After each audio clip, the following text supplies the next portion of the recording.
the world of artificial intelligence. It's moving so fast, isn't it? A few big names are really setting the pace. Absolutely. It's a fascinating landscape right now. So today, on this deep dive, we want to unpack that competitive scene. We'll be looking at, well, the big ones. OpenAI, DeepSeek from China, Google DeepMind, and Anthropic, too. Good lineup. Each one has a pretty distinct flavor. Exactly. Our mission, really, is to figure out what makes them tick, their strengths, their focus, maybe where they're not quite as strong. Blind spots, yeah. And this isn't just for, like, the hardcore tech folks. If you're an educator, maybe an entrepreneur, or honestly just someone trying to get a handle on all the AI buzz. Which is pretty much everyone these days. Right. Understanding these players is, well, it's becoming essential. Hopefully, by the end, you'll have a much clearer picture of who's who and what it all means. Yeah, it goes beyond just the tech specs. It's about the philosophies behind them, the different approaches, and knowing that helps you figure out how AI is going to shape, our work, our lives. Okay, let's jump right in then. The models themselves. First up has to be OpenAI ChatGPT, GPT-4, and the latest GPT-4o. What's the first thing that jumps out? Well, with OpenAI, I think the standout is really their polish on the user experience. Making it easy to use. Exactly. They made very complex AI feel, well, accessible through things like ChatGPT. Super intuitive. That definitely helped to take off. Massively. That focus on usability drove huge adoption. And their multimodal capabilities, handling text, images, audio, all together. Yeah, that's pretty impressive. It really is.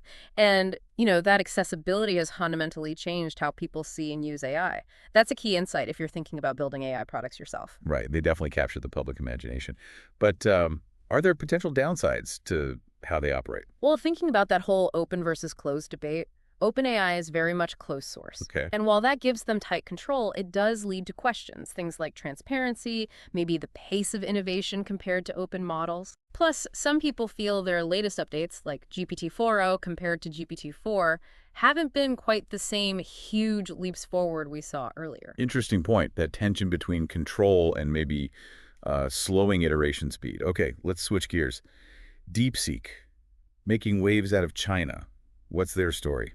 DeepSeek is really interesting because they've put a lot into the open source AI community. Open source, okay. That's a key difference right there. A major one. Their models are particularly good at multilingual stuff and coding. Really strong there. Coding specifically? Yeah, it's a known strength. And what's fascinating is just how fast they're developing and releasing these open source models. So rapid development, open approach. Exactly. And this open source push from DeepSeek and others, it really speeds things up through collaboration. It also challenges the dominance of the closed systems. You could see a more diverse AI ecosystem emerge. That's huge for business and policy down the line. So they're pushing OpenAI, especially in technical areas. Yeah. Any challenges for them? Well, one thing noted is maybe their ability to follow really complex instructions isn't quite on par with, say, GPT-4 or Claude 3 yet. It's getting better, but there's maybe a gap. Okay. Instruction following. Yeah. And also, while they're technically very strong, their adoption, particularly in Western markets, isn't as widespread as the others we're discussing. Got it. So great tech, open philosophy, but maybe still building that global traction and fine-tuning the instruction side. Yeah. Okay, Anthropic, Claude models. What's their angle? Anthropic's big calling card is safety. Safety in AI design. Exactly. They really emphasize building responsible AI. And that's becoming, increasingly critical as this tech gets embedded everywhere. Makes sense. Anything else stand out? Their other big advantage is the long context window capability. Explain that a bit. What does long context mean in practice? It's basically how much information the AI can hold in its memory during one conversation.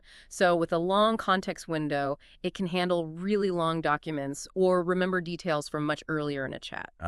Okay, so it doesn't forget things easily. Right, which makes it really good for more complex tasks, especially in businesses dealing with lots of text or long interactions. That sounds very useful for enterprise then. What about the downsides or trade-offs?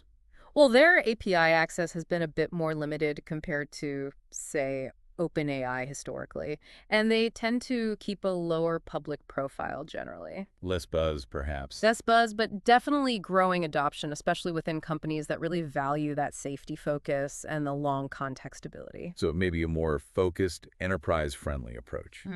Okay, last one in this round. Google DeepMind. Gemini models. You'd think with Google's resources. Absolutely. Their potential is enormous. The integration with Google's just vast, vast data resources. That's an unparalleled advantage. Right. Access to everything Google knows. Pretty much. It could power incredible real-world applications, from better search to, breakthroughs in science or medicine. It feels like they should be dominating. Why haven't we seen Gemini perhaps take over in the same way ChatGPT did initially? That's kind of the key question, isn't it? They have immense power. The data is there. Yeah. But translating that into products that really stick with users, that gain widespread, consistent traction beyond the initial demos. That's the challenge. It seems to be. It's one thing to show off amazing capabilities, quite another to build things people use day in, day out. They're still working on, let's say, nailing that product market fit across the board. Okay, so let's quickly recap this model showdown. OpenAI, very slick user experience, widely used, strong all-rounder. DeepSeek, pushing open source, really strong on coding and multilingual, super fast development. Yep, the open source champion in this group, perhaps. Anthropic, Yeah. safety-first philosophy, excels with long documents or conversations, gaining enterprise traction. Responsible, long context specialists. And Google DeepMind, Yeah. massive potential, incredible data access, but still working on getting that consistent user adoption. Still unlocking that potential, yeah. That sums it up well. And what's really interesting is how these different strategies, these different strengths, are all interacting to shape where the whole AI market goes next. Right, this is where it gets really interesting, looking at the bigger picture. What are the key trends shaping the future here? Well, connecting back to these players, we're seeing this kind of dual trend happening. It's fascinating. Okay. On one hand, you've got consolidation. A few big players, like the ones we've discussed, are building these enormous foundational AI models. Very powerful, general-purpose AI. Right, the base layers. Exactly. But at the same time, you're seeing fragmentation. Lots and lots of smaller, more specialized AI models are popping up. Tailored for specific jobs. Precisely. Models trained just for medical imaging or legal document review or specific creative tasks. So big generalists and nimble specialists. That makes a lot of sense. Yeah. And layered on top of that is the whole global competition angle, isn't there? This isn't just companies competing. Oh, absolutely. The US-China dynamic is a huge factor. You see it reflected in the different approaches, maybe between OpenAI and DeepSeek, for example. Right.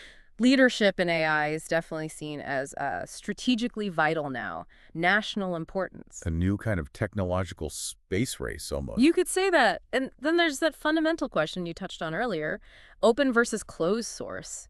How should this powerful tech be developed and shared? Yeah, what are the stakes there? Well, you have the open source approach, like DeepSeek, like Meta with Llama. That fosters collaboration, wider access, potentially faster community-driven innovation. Spreads the knowledge. Right. Then you have the closed proprietary models. That gives the creators more control, easier paths to monetization, maybe more coordinated safety efforts, some argue. But less transparency. Exactly. How that balance plays out between open innovation and controlled development will massively shape what AI looks like in 5-10 years. You mentioned an analogy before about electricity. How does that fit in? Ah, yes.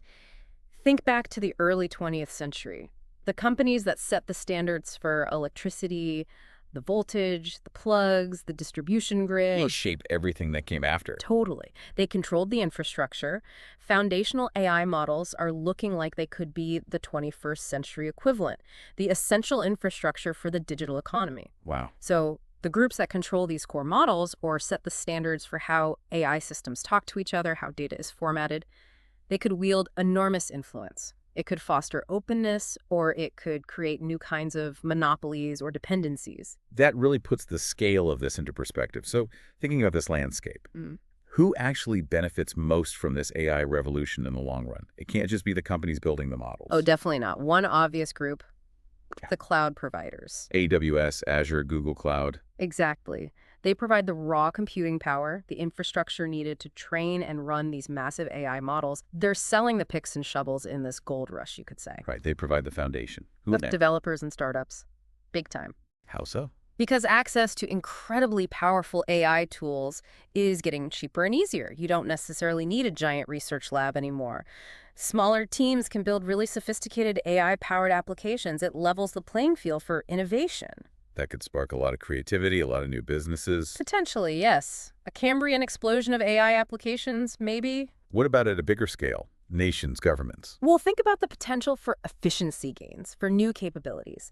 Countries that strategically figure out how to deploy AI effectively in healthcare, education, government services, infrastructure. They could get a real edge. A significant edge.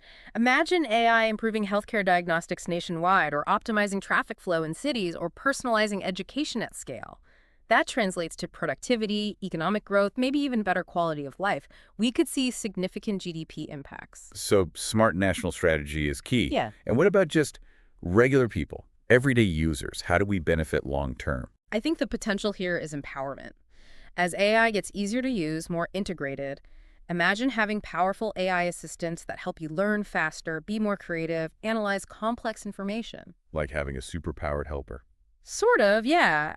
It could put capabilities that used to require specialized skills or expensive software into everyone's hands. It might really change how we approach work, learning, even hobbies. It does sound like a redistribution of capability, maybe. That's a good way to put it. Ultimately, I think this AI revolution shifts power towards those individuals and organizations who learn how to effectively understand and use these new tools. It's about leverage. Okay, let's make this more concrete. Specific examples. What kind of real opportunities are opening up right now, sector by sector? Let's start with education. Education is a huge one. We're seeing AI tutors that adapt to each student's pace and learning style. That's incredibly powerful for personalization. Tailored learning for everyone. Yeah. Plus, AI can help provide access to quality educational content more broadly, and tools to help teachers with things like grading, finding resources, planning lessons, freeing them up to focus more on teaching. That could really transform classrooms. What about business? Oh, endless possibilities.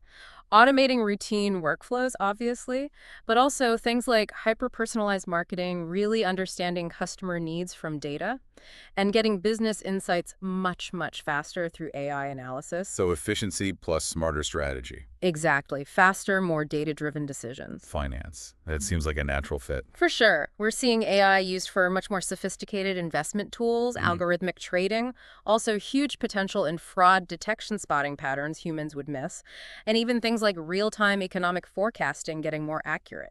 Speed and pattern recognition are key there. Yeah. You also mentioned economic development more broadly. Yes, and this is fascinating. The potential for AI to help countries maybe leapfrog some traditional development hurdles. How would that work? Think about agriculture. AI-powered precision farming could boost yields dramatically, even with limited resources. Or optimizing logistics and supply chains in developing economies using AI. Improving governance through better data analysis and resource allocation. So AI could help overcome existing infrastructure gaps in some cases. That's the potential, yes. Using smart systems to make better use of the resources you do have. It really sounds like AI is becoming this foundational layer across almost everything. It increasingly feels that way. And tying this all together, it underlines a point we touched on. Maybe the crucial skill for the future isn't necessarily coding for everyone. What? But AI fluency, understanding what AI can do, how to interact with it, how to apply it effectively in your field, whatever that might be, that's becoming the new essential literacy. AI fluency. I like that. Okay, as we start to wrap up this deep dive then, what's the main thing you want people listening to take away from all this? I think the core message is really about understanding these players, OpenAI, DeepSeek, Anthropic, Google DeepMind, knowing their different approaches, their strengths, their weaknesses. Why is that so important? Because that knowledge empowers you. It helps you make smarter choices about which tools to use, how to engage with this technology, how to anticipate its impact on your industry or your work.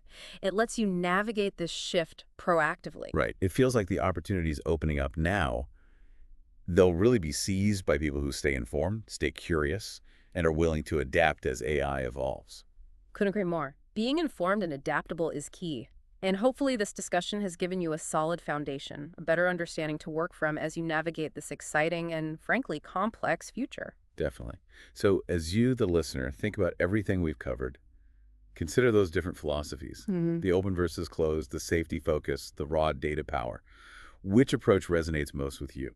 And maybe more importantly, what new possibilities does understanding this landscape unlock for you in whatever you do? That's the key question to ponder. Because the age of AI isn't just coming, is it?